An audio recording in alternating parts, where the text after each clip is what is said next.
All right, today is an absolute honor to be speaking with one half of the greatest tag team of all time. Name a place, he's been there. Name a wrestler, he's beaten them. Name a title, he's won it. Ladies and gentlemen, please give a warm AWP welcome to Road Warrior Animal. Hey, man, what's up, buddy? Not a lot. Thanks for joining us today. How have you been lately? Good, man. Just I have another business in West Africa, so I have a little time off right now. So I've been doing appearances for about the last 3 months, and it's been great to get out there and see the fans, man. There are a lot of fans of the Road Warrior Nation or the LOD Nation, so it's always good, man, to see everybody that's supported us over the years. Well, first things first, you will be making several appearances this week. On Friday, you'll be working with Northeast Wrestling in Danbury, Connecticut. Do you enjoy getting to come back to these independent shows and seeing some of today's young talent and maybe giving out some advice? Oh, yeah, man. Anytime I go there and a young wrestler wants me to watch his match or look at it and give advice, I certainly will give it. It's fun for me to go to the independent territories because that's where I started. And you actually, to be quite honest with you, you get treated better in the independent territories than you do going working for the big company. So I hope it actually gets back to, getting back to that era of, there being 1,000 companies in the U.S. to go work for. Yeah. Now, you're also making a big appearance alongside Mickey James at our friends over at Collector's Realm. Now, are you excited to get to meet all of your fans from the Northeast? Well, yeah, I mean, some of the greatest wrestling fans in the world are from the Northeast area, They've been educated over the years, with great wrestlers and great talents, and, they expect nothing but the best. Well, there's no doubt that you'll be signing some LOD merchandise during your appearance, but what is your favorite LOD or Road Warrior merchandise that's ever been released? I really, to be honest with you, I don't collect a lot of it myself. If I see something that I've not seen before, like a different action figure or I'm putting a different step, I'll grab it, for a souvenir, but that usually doesn't last long because my grandson opened a package and take it and throw it in the bathtub. So, but there's a lot of great things. I mean, it's hard because Hawk and I, have achieved everything you can achieve in the wrestling business as far as tag teams. So, I mean, there's not really anything I can collect. I mean, I still have a couple pair of spike shoulder pads. I got the gold ones, and I got the ones that say Chicago on the front. So, fans in the Northeast and the Danbury area get ready because, I'm bringing those pads with me, and they can put them on and take pictures with them and, get a chance to put the pads on themselves, which they never get to do. That's awesome. Now, WrestleMania just happened. Did you make it out to WrestleMania this year? I did, but I did not wrestle. Okay. You know what I mean? I did not only wrestle, I did not go on behalf of WWE. Okay. I went out there for another promotion and did WrestleCon, to be quite honest with you. I didn't actually go anywhere near WrestleMania. I went over to the WrestleMania hotel one day. I met my brother John for lunch, and that was about it. Okay. Now, I'm sure you saw this year's class of Hall of Famers that went in, the Bushwhackers and Macho Man Randy Savage, Kevin Nash. Is there anybody that sticks out in your mind that isn't in the Hall of Fame yet that you think should be there? Well, yeah, British Bulldogs. Okay. Should be in the Hall of Fame. Demolition should be in there. Eventually, there's a lot of other guys that should be in there. I mean, Nikita Koloff should be in there, even though he wasn't a WWE guy. But then again, neither was Sting. So it's kind of a it's kind of a weird thing. The show plays all over the Danbury area, and I hope people are listening in Connecticut because it's kind of a strange thing. I always had a good working relationship with the WWE, but for some odd reason, I never get asked to do their fan fest or anything when it comes to WrestleMania, which is kind of strange. Being one of the most popular tag teams ever in the history of wrestling. Absolutely, and that's why we hope that people will tweet this out and say, "Hey, listen, we want Animal," because it's a rare for me to be on the East Coast, and I haven't got a chance to meet you yet. So it was rare enough for me that I took notice about it. So, but speaking of WWE and the Fan Fest and all that stuff. The network has been a big thing that happened in the past year or so. Do you currently subscribe to the network? No, I don't subscribe. I don't subscribe to that network. I really don't even go on my app that's online very much. I see the last few polls when it comes to tag team wrestling. You know, of course, Hawk and I have been ranked number one, so that doesn't surprise me. I mean, they're just trying to rebuild their tag team entities again, but the problem is they don't let them get over like the way Hawk and I got over, so you're never going to have that tag team, you know what I mean? When the Hawk and I's music plays, they just call it the Warrior Pop for a reason, because the place erupted, you know? And I don't know if you're ever going to see that again. I mean, not that the guys that are there are not trying, because they're trying their butts off, but unfortunately they have new writers now and everything else, which I think is killing the wrestling business and killing their interviews, because, you know, in our day, the guys said what they felt and were a product of what they were, you know? Mm-hmm. I think that's missing in today's wrestling business. Obviously, there was only one and has only ever been one Hawk and Animal, but do you see anyone in the current WWE landscape that could have been a Road Warrior? No. I mean, the closest thing in that company now to a Road Warrior is Ryback. Okay.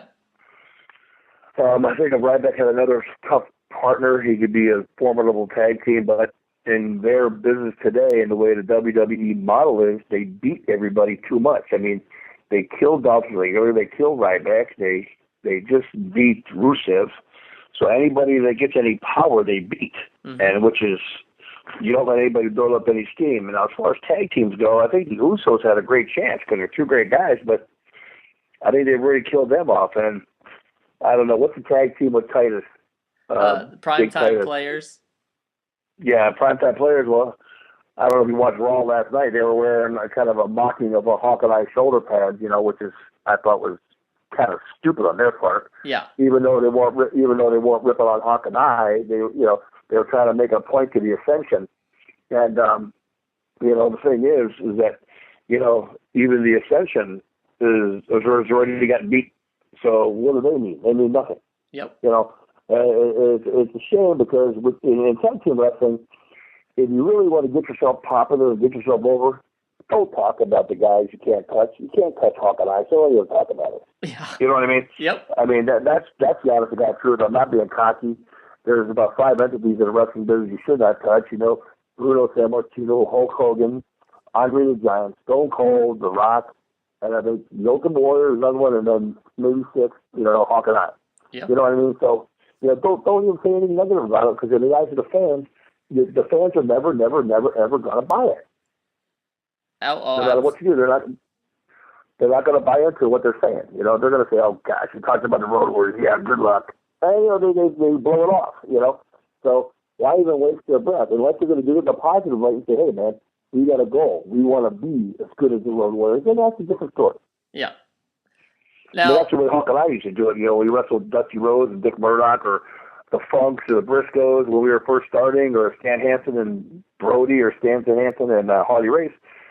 We say, we're not as good as you yet, but we're going to get to be the best tag team ever. And, you know, and we worked hard at it, you know? Absolutely.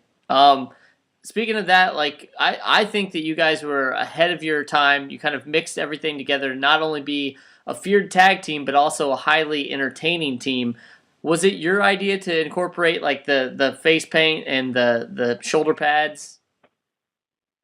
Well, the shoulder pads were my idea. The face paint actually came from Ole Anderson and Bill Watts.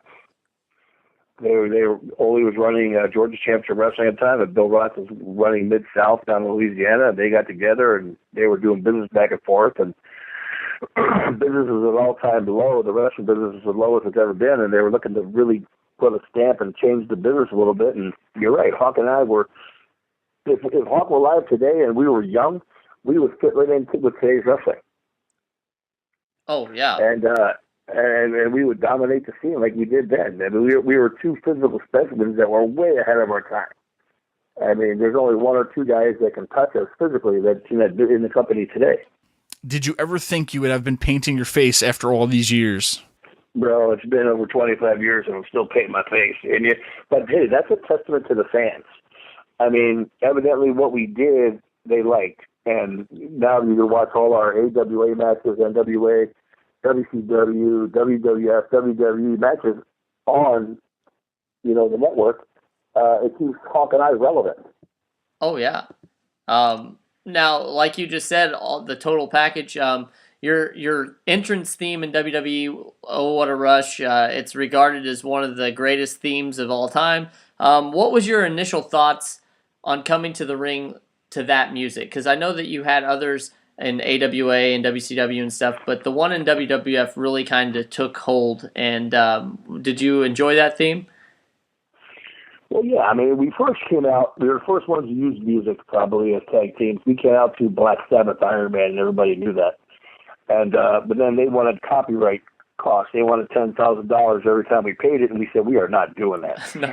So then I went in the studio, down at Paisley Studios, where Prince has a studio in Minneapolis, and I went down there and I changed the licks and everything else in the beat to make it legal for us to use it, and we use it that way. Then during the interviews, Hawk used to do at the end of our interview, when we kick your butt, it's going to be, oh, what a rush. And, they liked that so much, they said, hey, why don't you put that on the front end of your new music here when we came back to WWF at the time. And we did it, and then the fans loved it. And anytime, even when I did the match lately against Heath Slater, at the Raw 1000 show, I mean, when they played the music, I hadn't been on TV for 6 years, and the people went crazy. So it's just one of those theme songs that everybody liked and everybody appreciated because they knew at the end of the day they're going to get what they paid to come see, Yeah, and like we said, so we got the face paint, we got the themes, and you've got your finishing move, which is the Doomsday Device, one of the most devastating moves ever created. How did that come about? Did you guys have that initially, or was it something that came after you guys had been working for a while? No, actually, we were wrestling, and then we were with Paul Ellering over in Japan, and we said, we need to come over with a new wrestling move. And Ellering said, well, these Japanese boys are tough. If you're going to try something new, try it on the Japanese boys. So we tried it over in Japan, and saw the British Bulldogs do a version of it, just falling straight back with the electric chair. And I said, well, what if he had one twist to it? What if he just flipped the guy where he does a belly flop and see how that goes? And then it got over as one of the most impressive moves ever in wrestling. So, I mean, it was pretty good. And, my hat's off, and I cannot thank the guys who have taken it over the years, from the small SWAT team, Junior Fatu and Samu and guys like the Four Horsemen and, Tug Benson, Art Anderson and Ivan Koloff and guys like that took that thing day after day after day at Midnight Express, that made that move into what it is, So it's, I'll totally be indebted to those guys for making that move as popular as it is. Many, including us, consider LOD the greatest tag team of all time. Who do you consider number two? Geez, that's a tough one, man. Probably in the ring, like ring generalship, probably the Four Horsemen. Mm-hmm. Arn Anderson, Tully Blanchard. After that, you got to go Midnight Express, and after that, you got to go way back to, the Funks and Briscoes and guys like that. Okay, awesome. Now, a few years back, you wrote a book entitled "The Road Warrior." Let me add that in there too. Yeah. I got a Heart Foundation and the Bulldogs are in there too. So okay, great. Now, a few years back, you wrote a book entitled "The Road Warriors: Danger, Death, and the Rush of Pro Wrestling." It was pretty successful, a great book. Do you have any plans to write any more? And was it nice to be able to get all that out on paper? Well, the book was only probably about a tenth of what I could probably say about the wrestling business. So, I have plenty more to write, and I've actually been in discussions with Medallion Media Group to do another book. And I would love to do another book, Yeah. Although the book I would do, I don't know if a lot of the wrestling companies would really appreciate it because I would definitely tell the truth in the book. Just the way how the guys are really overlooking this wrestling business sometimes, man. This is a business that you bust your hump for the fans and to give the fans entertainment, and there is no pension plan. There is no life for you as a wrestler after you're done with WWE and all that stuff, and it really needs to change in our wrestling business. Mm-hmm. With all the operations, I've had 13, 14 surgeries and everything else that I've dedicated to my life to the wrestling business. For me, not being an employee with the WWE right now and working behind the scenes or or getting some type of pension for the rest of my life after that company has made hundreds of billions of dollars is ludicrous, and it's just not right, you know? Yeah, absolutely. The Luthez press, gorilla position, the Road Warrior pop. What does it feel like to have something as giant as a standing ovation named after something that you created? That's crazy, man. From a young kid that was a bouncer in a bar and a city kid to having something in one of the most prominent professions in all of sports entertainment, you know, wrestling, and to have one of your name associated with a cheer in the wrestling business is just crazy. It's beyond my wildest dreams. Now, you are not the only famous person in your family. Your son James plays for the St. Louis Rams. Prior to his successful career in the NFL, did he ever ask to get into pro wrestling? And did you try to sway him one way or the other? No, not really. I mean, he talked about it, but, you know, he was a 3-time first-team All-American in Ohio State and then got drafted by the Rams, and he dabbled with playing in the wrestling ring a little bit. I mean, he's an absolute natural and could do it very easily. But I just told him, man, I said, hey, stay with the sport you love, because football was one of my first loves, and that was one of the common interests, you know, James and I had. And I said, stick with your first love, man. Take care of yourself, take care of your family, and if you want to wrestle when you're all retired, then you go ahead and do it for fun. Lightning round. Best city for wrestling fans?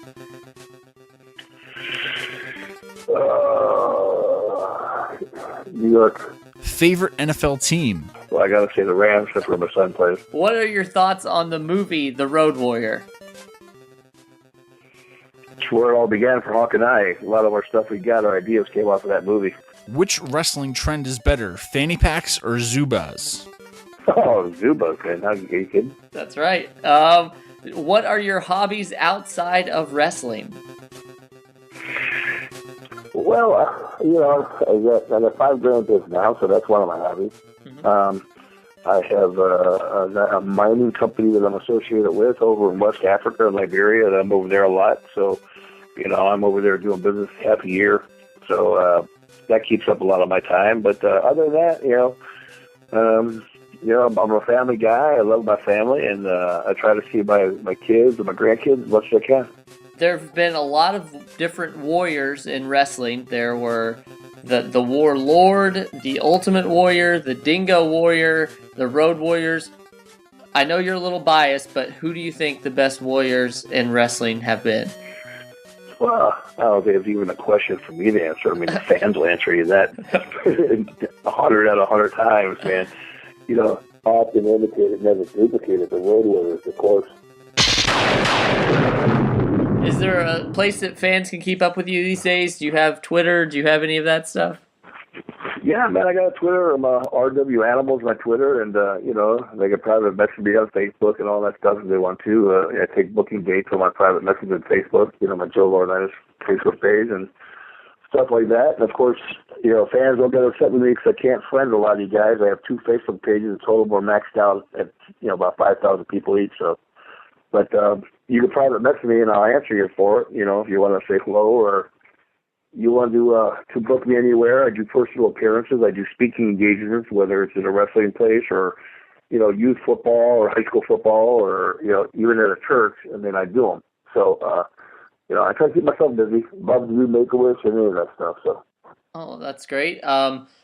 Thank you very much. We're looking forward to seeing you this Friday. We're going to see you at Northeast Wrestling. We're going to get to see you at Collector's Realm. And like you said, he's bringing the pads, ladies and gentlemen. This is a rare opportunity. We just want to thank you for taking the time to speak with us, and have a great day. Yeah, man. Hey, I look forward to seeing all the fans out there in the Northeast, out there around the Connecticut area. And come on out to the show, man. Get a picture, take a pic, get an autograph, put on the pads. Because, you know, at the end of the day, what it's going to be, what a rush. Joining us tonight is one half of the Northeast Wrestling Tag Team Champions. We have on the show tonight Bull Dredd. Bull, thanks for joining us. Thank you, guys. It's an honor. Believe me, it's a pleasure to be on with you guys. The Mark Father and JP. That's right. So, Bull, tell us, I mean, Friday, April 10th in Danbury, Connecticut. The Dreaded Dead take on the Battle Brothers. What's going to happen this Friday night in Danbury, Connecticut? Well, what can I say? I got to give it to the Battle Brothers. They are one tough tag team. I mean, they're real brothers in real life, and we've fought them. We've been through many battles with them. Zombie and I, we've wrestled them multiple times, and I would say they deserve to be champions. They're one of the top tag teams in Northeast and throughout New England. And but the end result this Friday is what's always been. Zombie and I will remain NEW tag team champions, and just like the greatest wrestler of all time said, to beat a man, you got to beat the man. So if you want to beat a team, you got to beat the best team. And that's all I got to say. All right, now you and Ron are the reigning Northeast Wrestling Tag Team Champions. Do you feel more pressure now than ever to put on great matches? And you guys kind of have that target on your back. So is it difficult now, or has things really changed at all for you guys? I wouldn't say. Well, no matter what, you get the goal, you got the titles around your waist. I mean, right away you're a target because everybody's aiming for you. But even if you don't have, you're not a champion or you're a top guy in the company, you still have a target on your back, even without a title. And for me, I'm not speaking for Zombie, but I would say really nothing has changed. We just do our thing, and and we're hardcore for life, and that's why we've been partners. We're great friends. We're bitter enemies, but as a team, we're more successful. So it's teamwork, and it's just great to be able to share the experience with one of my mentors in the business. So, I mean, you could say both. I mean, yeah, it's a little pressure, but you go out there and we just do our thing. We just do what we were, bred to business and we're for. Mm-hmm. All right. Well, speaking of live up to the hype, you know what I mean? Yeah. Now, speaking of tag teams, Road Warrior Animal, he'll be live in Danbury as well, and the Harlem Heat will be in Newburgh next week. How does it feel to work with some of the greatest tag teams of all time? Working with Northeast Wrestling backstage and all this stuff. How does it make you feel, being tag team champions for Northeast Wrestling? Well, like I said, it was an honor, to become, the first tag team champion in the 20-year history of Northeast Wrestling is an accomplishment in itself. And even winning the tag team of the year, and from what I heard, we beat out, even just to be an honor, it was an honor just to be in the same category as the Hardy Boys and the Young Bucks. And we won by a landslide from 150 votes. And it's just a great feeling because it's I get this all the time, where it's how does it feel? You're in the locker room with these guys, you're on a show with these guys. I'm yes, first, when I first started working with Northeast Wrestling, my first match was tagged up with Hacksaw Jim Duggan. And I think one of the guys said, don't be marking out. And I'm oh no, I'll be fine, but that show day, and, I was all nervous and, going to the bathroom every few minutes. But, you could say I've kind of gotten used to it now because it's wow, you see all these guys, you can see these guys on TV all the time as a child. Now you're in the locker room with them. I feel like I've known them my whole life. Mm-hmm. And it's how can I say, it's different when you're a fan because some people are just so starstruck. Well, I have to put that at check. I got to draw the line. When I'm in the locker room, yes, I'm still a fan, but you're also a worker, and you're in the family, you're in the brotherhood. So it's an awesome feeling. It's like a dream come true for me. Sure. I mean, I don't need to be in WWE for my dream to come true because it has. Mm-hmm. Now, you've been in the wrestling business for a while now, and you probably get a lot of people coming up to you and asking you about professional wrestling and how to become a professional wrestler and all of those things. You broke in a while back, let's say. So what are some of the things that you would tell people out there that are listening right now? Like, if I wanted to be a pro wrestler, what's the first thing that you would tell me? First thing I would say is find a reputable school and obviously and do your research and see who the trainer is and then see if they have any, check out their background and what they have to offer. Check out their track record, because there's just a lot of jabronis out there that will decide to open up a wrestling school, and just because they've been in the business a few years, and the same thing with people, the same guys that like run independent shows. They go from. I didn't realize that you go to a wrestling school that you skip training and go right away to being a promoter, but. You got to love the business. You got to do it for the right reason. Yeah, everybody wants to become a superstar, and they love the business. It's not about the fame, the money, and the glory, and the women, or anything like that. It's about learning the craft, and you got to love it. Yeah, we're all fans. We're all marks. Yeah. I'm still a mark. I wouldn't be in the business if I wasn't. Yep. You gotta. You approach it with anything you do in life and any other career. You got to love it. You got to have the ambition. You got to have the passion for it. Because if you don't, it's like you're doing it for the wrong reasons. Yeah. You got to love what you do in order for it to love you back. You know what I mean? Mm-hmm, definitely. Well, take us back then, because we talked a little bit about schools and getting started and whatnot. How did you, as a younger Bull Dredd, how did you break into the business? Where did you train? And tell us a little bit about your backstory too. I met Justin Incredible when I was in 1994. I was 18. I was in high school, and met him through a mutual friend. And we took a run. It was me, him, and my friend Gino. We went to Monday Night Raw at the Manhattan Center. And if you guys recall, recall that history, or go on the network or whatever, that was the night that the Steiner brothers lost to the Quebecers for the tag team titles.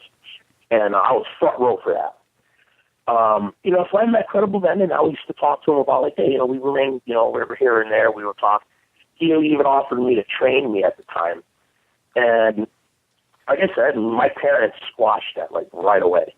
Mm-hmm. So, with sadness, I think it was the summer of 2000, fall of 2000, I drove by, I was, driving home from work in Waterbury, and en route, I saw this, I saw the school, and it was Jason Knight's House of Pain Pro Wrestling Dojo. There was a ring in there, and I recall seeing Jason Knight sitting down with Billy Cage. Does that ring a bell at all? Yep.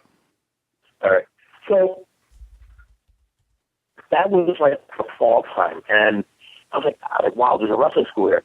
So I kind of like, I didn't have the balls to go in there.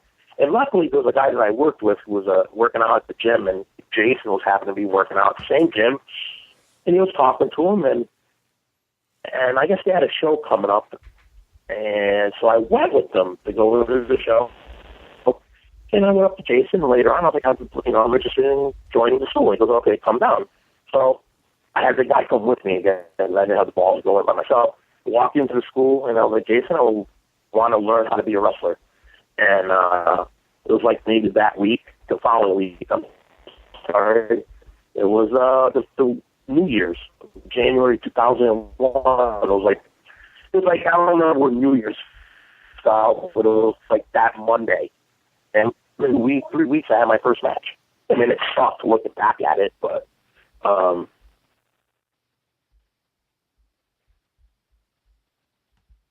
yeah, January 2000 was when I started. Like 3 years, actually, I chose my priorities at the time. I got married, and my daughter was about to be born, and I retired in July of 2003, and my daughter was born in August. And it was 2006. It was just a matter of time where you get the itch, mm-hmm. And it was perfect time. And I ran into a buddy of mine at the store, and his name was Mikey Milano, God rest his soul. And we started talking. He gave me a spot on the show, and I've been back ever since. So,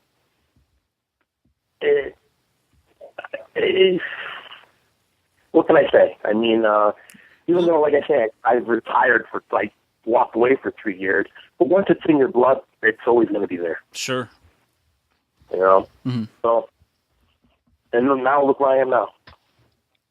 Now, Bull, you've been doing this for a while, like you said. Did you ever, as you were training, you got into this and you had maybe a rough night or you didn't get booked on a show, did you start to have second thoughts? Did you say, I don't think that I can do this anymore. I need to look at something else. Or once you got started, you were just like, this is it. This is what I'm going to be doing. Well, like I said, it goes back to where I started seeing a lot of crap in the business that I didn't want to deal with, and it was part of my decision of walking away the first time. And besides, choosing my priorities, at the time as a husband and soon to be father.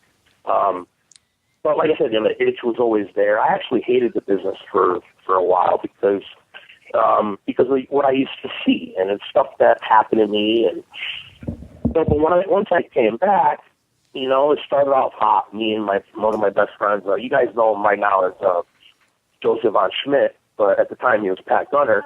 We formed a tag team, we were the Dreaded Guns, and we were successful. We had a nice little run.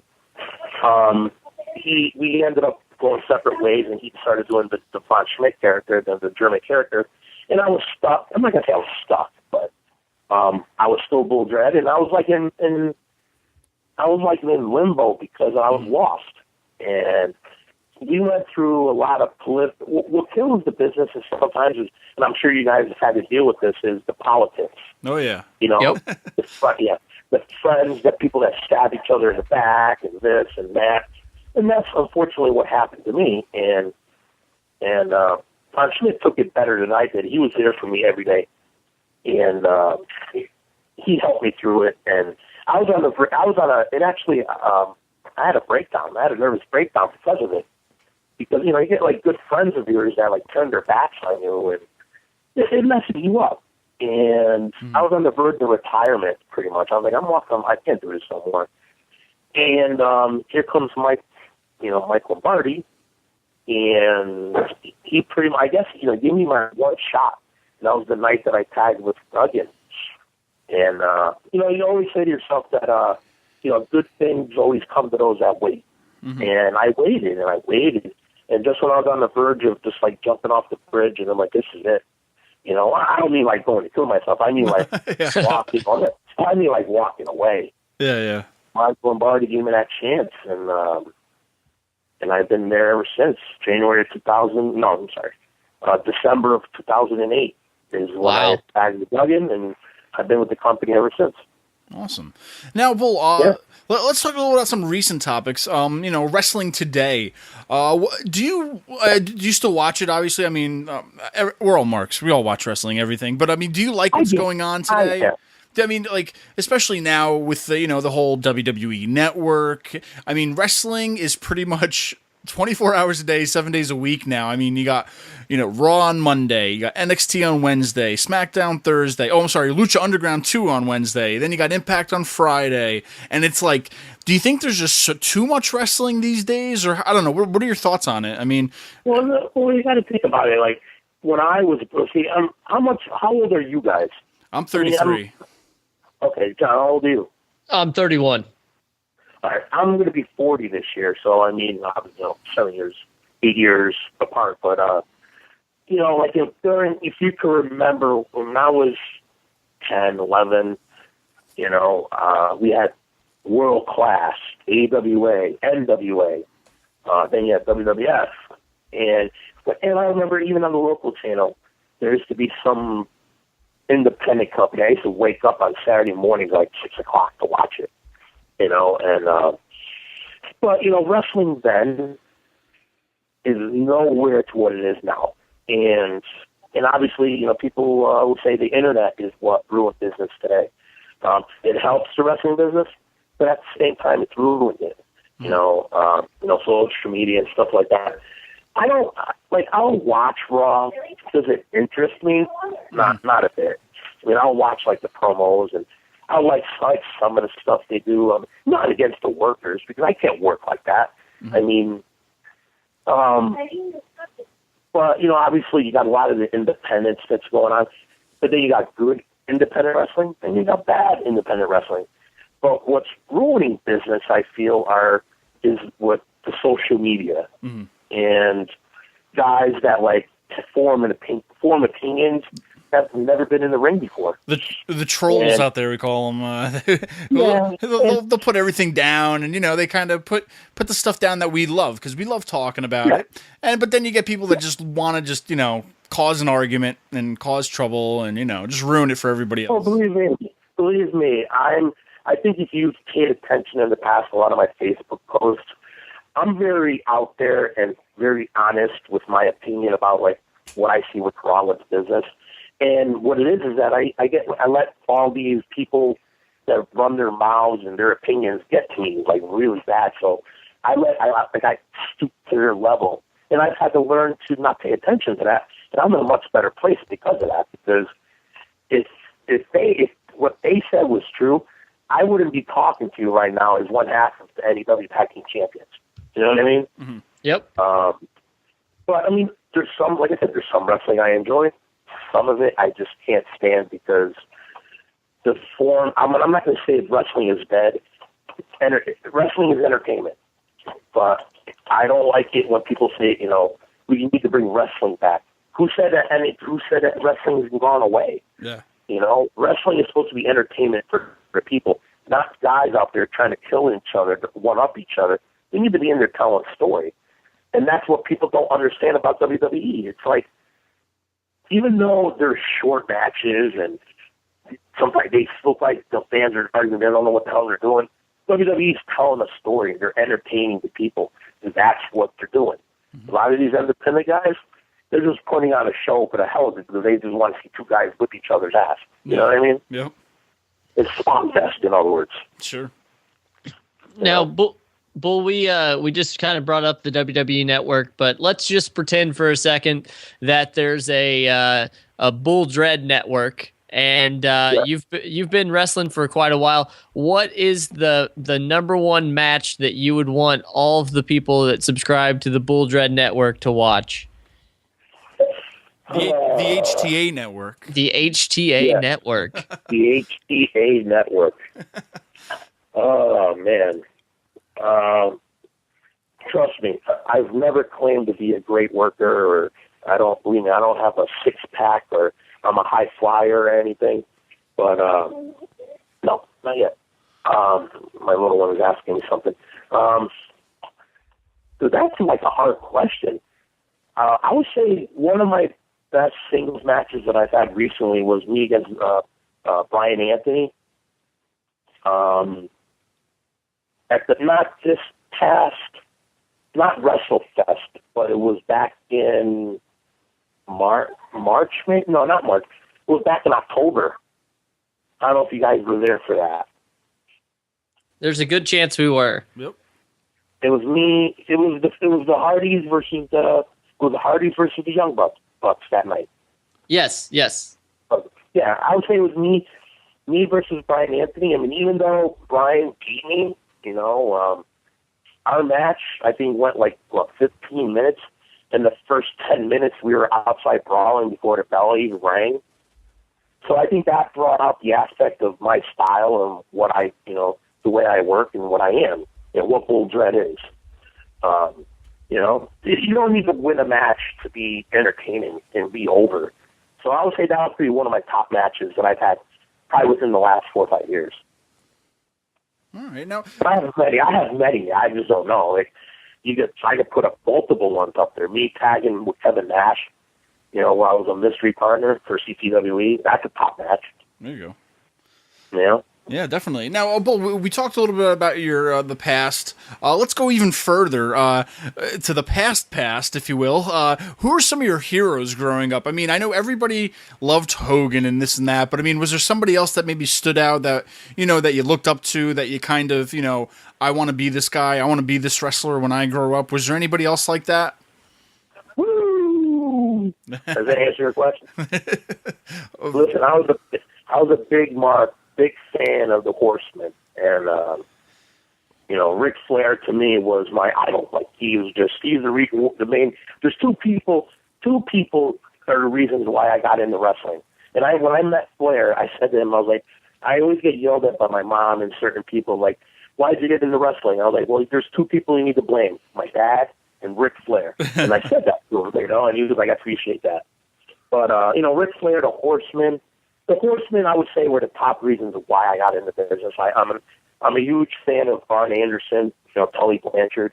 And even though I liked Foley, I liked that Horseman version, but I also liked the version with Barry Windham. So that's it right there. I mean, I liked Hogan, don't get me wrong, but Flair was the man for me. Okay, now, Bull, I've got a very... This question needs to be answered, so I'm hoping you're the guy to do it for me.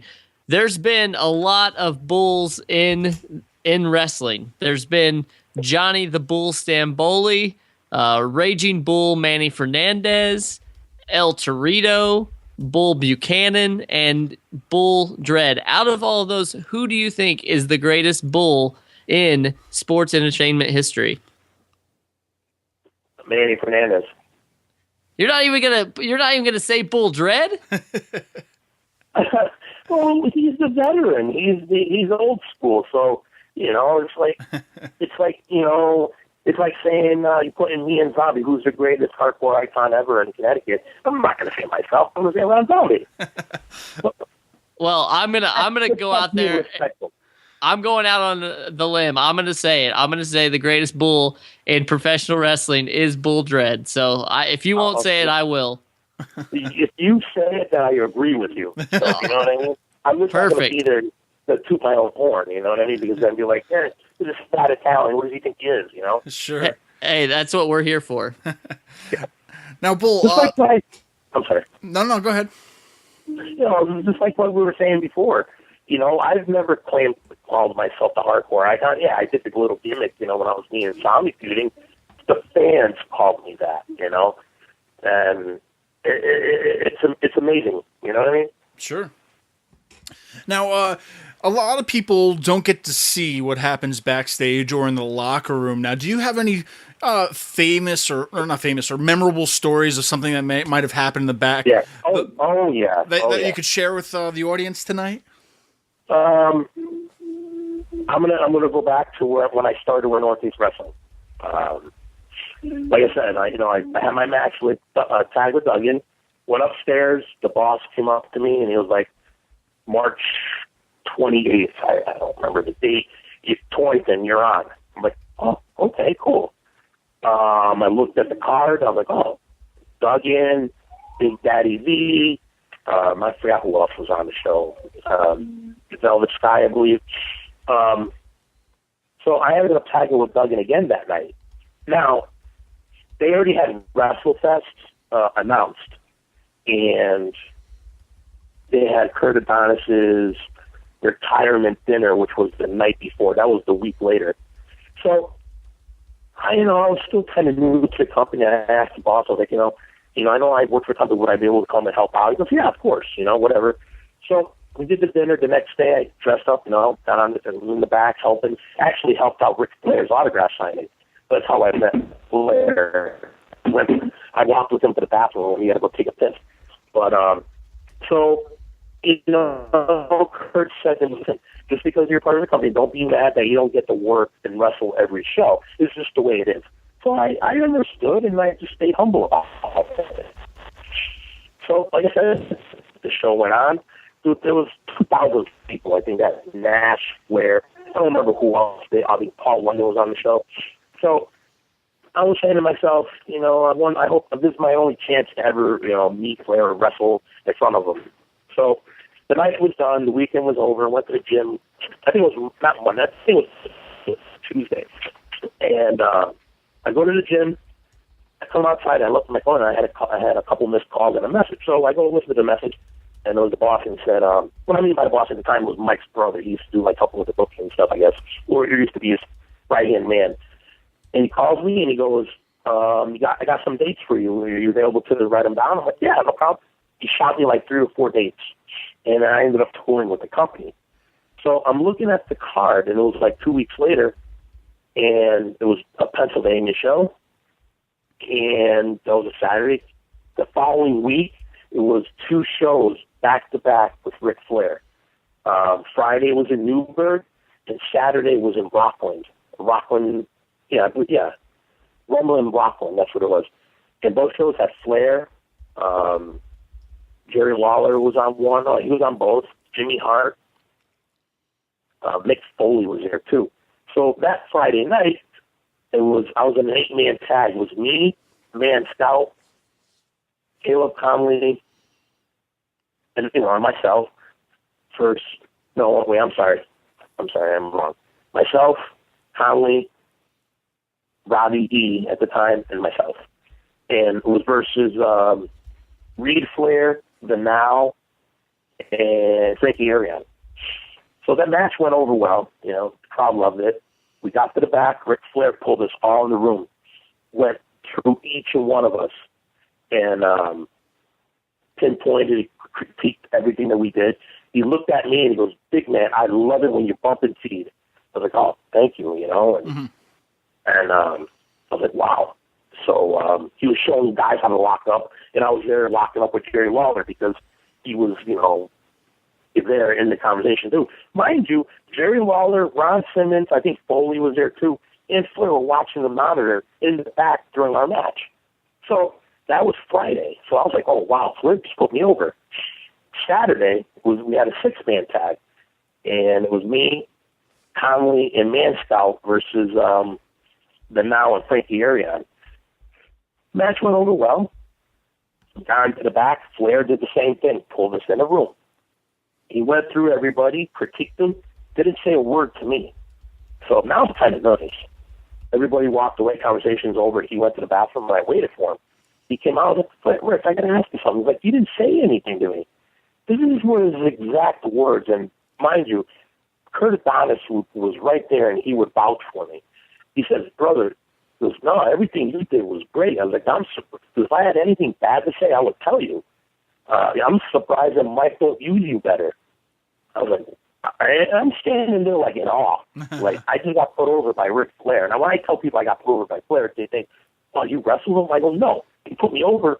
I was like, that was one of the greatest moments in my career, in my life, was just what he said to me in the locker room.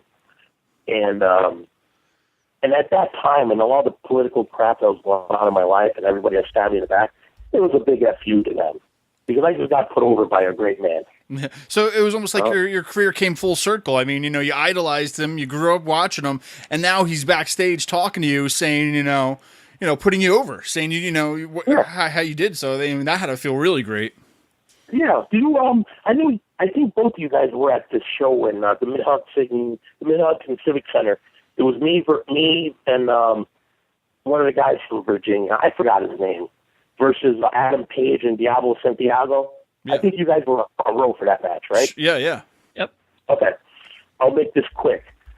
During, maybe months prior, I tagged with Brian versus Zombie and Tommy Dreamer, and it was a main event show in Connecticut. I ended up slipping off the ropes, and I fell flat on my face. Because I was trying to do a senton, and I slipped, and I fell on my face. Everybody was laughing. Dreamer was laughing, whatever. Now, during that match at the Civic Center, Dreamer was watching our match on the stage. We went downstairs after the match. I had something for him to sign. I'm a mark. I had one of the stadiums to sign. I went up to him, and I was like, "Tommy, would you mind signing this?" He goes, "You." He goes, "What the hell happened to you?" I'm like, "What do you mean?" He goes, "I got nothing." He goes, "You definitely stepped it up. I got nothing bad to say." And he goes, "He hates it when he has nothing bad to say about somebody." I was like, "Wow, thank you." There was somebody else that just put me over. And then on, every time I see him, he would joke around about, "Hope you're not climbing any ropes," or something like that, Well, I haven't seen him. It's been a few years because he doesn't work with Northeast anymore, but doing his own thing. But those are two of my top stories that's happened in the back, in the locker room. All right. Yeah, like you said, it came full circle for me. Definitely.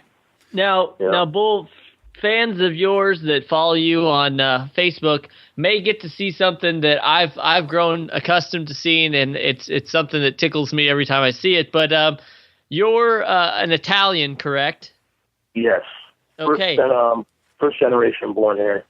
Okay, so has there ever been a thought to do a Mama Dread cookbook? Oh, I have. I mean, people are like, I started my own page, called it Chef HTA, and people like to say, I think every man, anybody, I'm not going to say any man, but everybody should know how to cook. And it's not like I've had lessons or anything like that. I just learned by watching my mom, family dishes and stuff like that, my own creativity. I watch what's on TV. I kind of, take it and make it my own. It's something like wrestling. You got to be creative. And it's just part of life, and it has to be a part of you. But people have asked me, when we're going to come out with a cookbook. I'm like, I don't even know where to start. It's not like I'm some type of trained chef or anything like that. I don't have measuring cups or, I just kind of throw stuff together, and sometimes it tastes good, it's good. Sometimes it's disgusting, I throw it out, Yeah. All right, well... I want to. Well, you never know. Maybe one day. Yeah. Yeah. Now, when the time comes for you to say goodbye to wrestling and you want to hang up the boots, have you ever thought about maybe becoming a full-time trainer, or when it's done, it's done? Because I know some guys usually when they end their in-ring career, they might want to become a trainer or something like that. But have you ever thought about training? Well, where I train at PWA, Joe Schmidt, he's the head trainer. He's a international superstar. I mean, if you pay attention, he's in the PWI. He's been playing for the past 7-8 years. I help mentor at the school. I can never consider myself a head trainer because I feel I don't have the years of experience, and I've never been to WWE or anything like that. I mean, I could teach somebody stuff, but I think, because I've been thinking about it a lot, recently, I do feel that my career is winding down. I mean, the body's starting to break down now, and, I've been in pain for the past 6, 7, 8 months now. But I will always be associated with the business only because, and I'll still be around to mentor all the younger guys. And I just like to pass on what I've learned. I can never be a head trainer because I don't think I could use that headache and have my name kind of, stapled to somebody, you know what I mean? But I do help mentor, and that's something that I'll probably continue doing even after I retire. Lightning round. Ron Zombie. Best friend. Brian Anthony. Future Hall of Famer. The Man Great Scout. Worker. Great worker. Okay.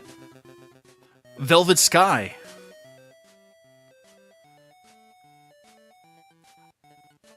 She's a good friend. Do you guys know the story behind Velvet and I? No, let's hear it. I was a year into Jason's school. We had a show. I met her on a Saturday. We had a show that Friday night, and some of my friends were there. And I went to one of my friends' house on a Saturday night. It was a small get-together party, and here's this girl. She asked me if I was a wrestler, and I was like, yeah. She asked me, where do I train? I told her, I was like, I go to Jason's school in Waterbury.